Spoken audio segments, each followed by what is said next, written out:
Voting closed on Sunday in Thailand with preliminary results showing a military-backed party in the lead in the country's first election since a military coup in 2014. The vote took place under a new constitution that gives the military considerable influence over the country's civilian politics and makes it difficult for any party to win a majority in the 500-seat lower house.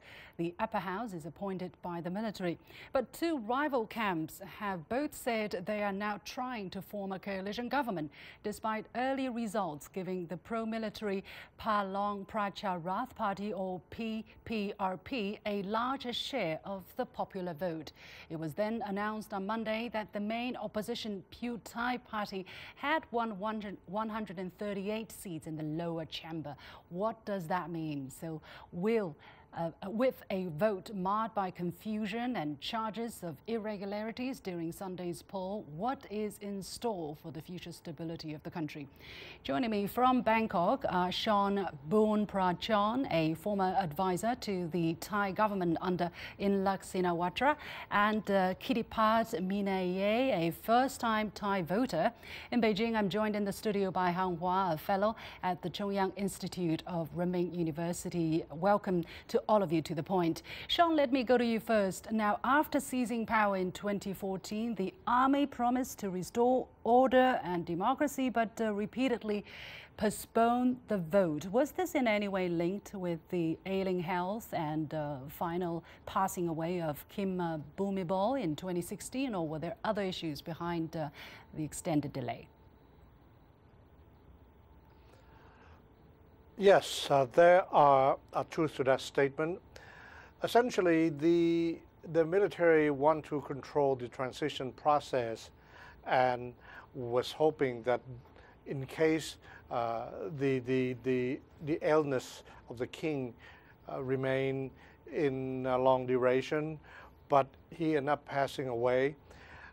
But for a time, they thought they could more or less rule the country for a while, but terrible, difficult economic condition combined with external pressure forced them to have this election, which they have been trying to postpone for 4 years. And the D-Day was yesterday, and the result, of course, we know it, it gave really unlevel playing field to the military. But as the opposition, the Pheu Thai, actually won more of a party list and the district.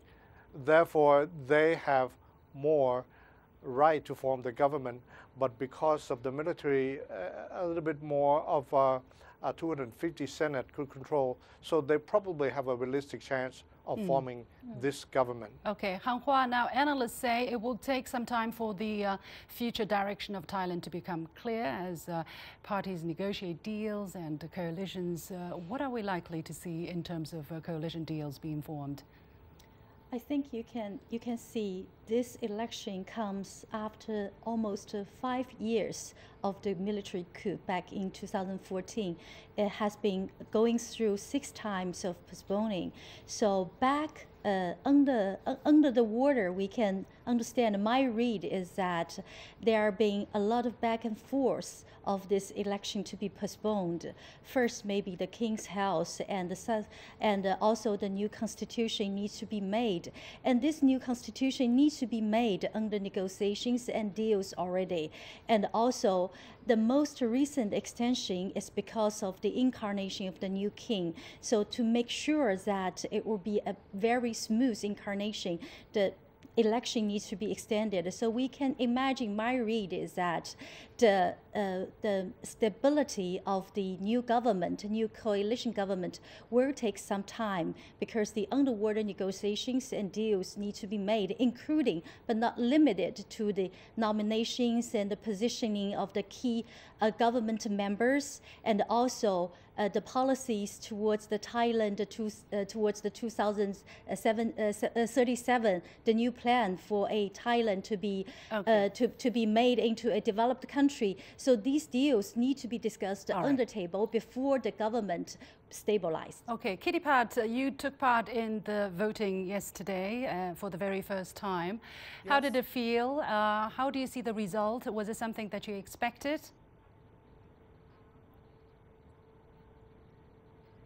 No, actually, I don't think that the result of the election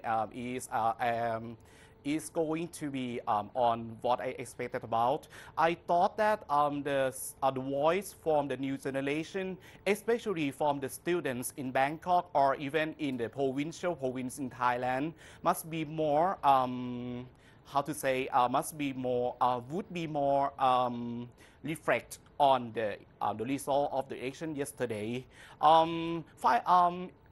Eventually, the result of the election right now just went to the conservative side, and also to the how to say, and half of them it just go to the Pheu Thai, the another side of the old power that has been to rule Thailand for almost 10 years before the junta has happened.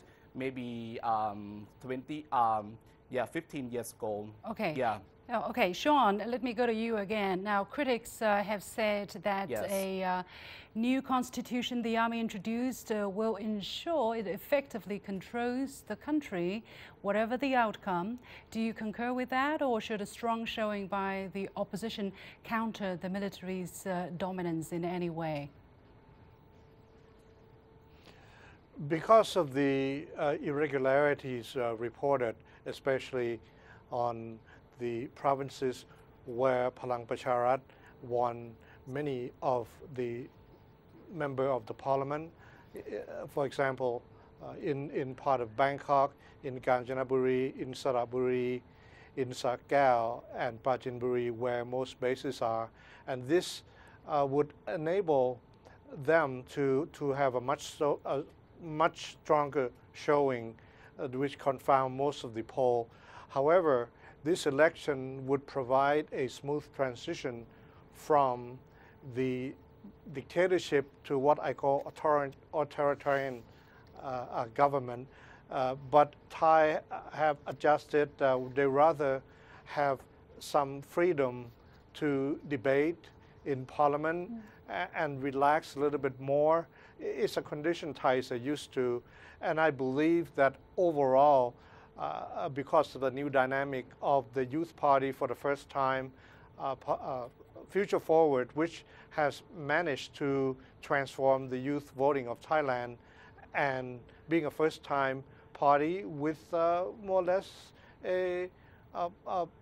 haven't really done anything but managed to make a political theory into a practical reality without spending hardly any money. And they managed to win almost 90 MPs, and that's a good future for Thailand.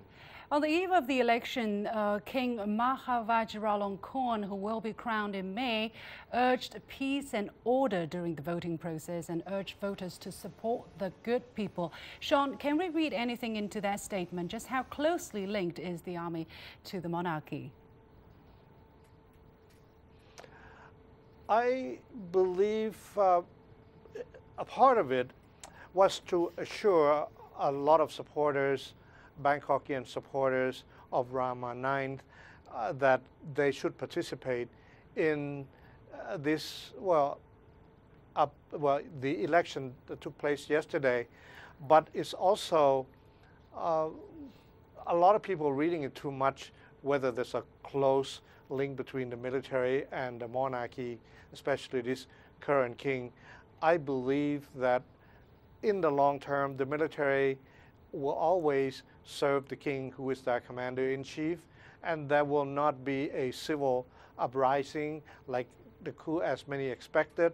So for the near future, I could expect that Thailand will have a momentary peace, for the duration of the year, so they could probably get the civilian military government going until there comes to a budget time.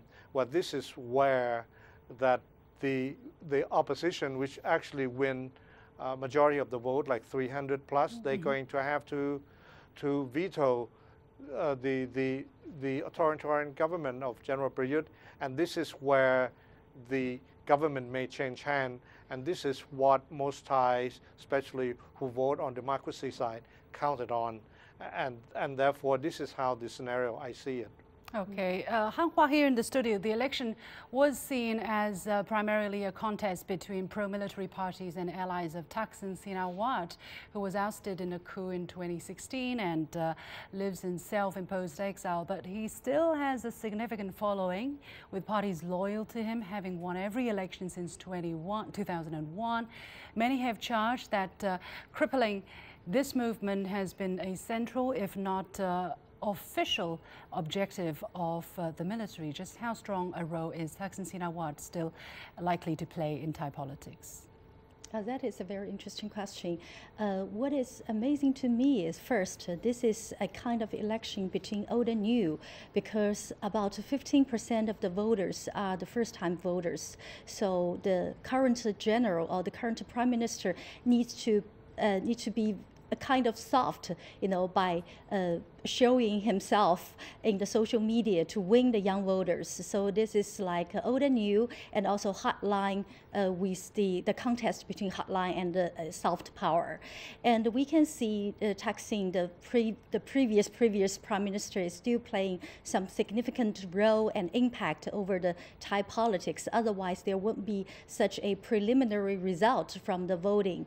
And the very interesting news is that Thaksin just most recently, last weekend to be specific, married his daughter in Hong Kong, and the princess who wanted to be a participant into the election actually attended this marriage ceremony. So it shows that Thaksin is still playing some role in this general political picture in Thailand. Okay. Having said this, the current prime minister is still doing something by subsidizing the grassroots people or other economic policies to stimulate his own, popularity among the people. We're going to leave it there. Sean Boonpracong, a former advisor to the Yingluck Thai government, and Han Hua, a fellow at the Chongyang Institute of Renmin University. But also many thanks to Kittiphat Maneeyai joining us from Thailand, a first-time voter.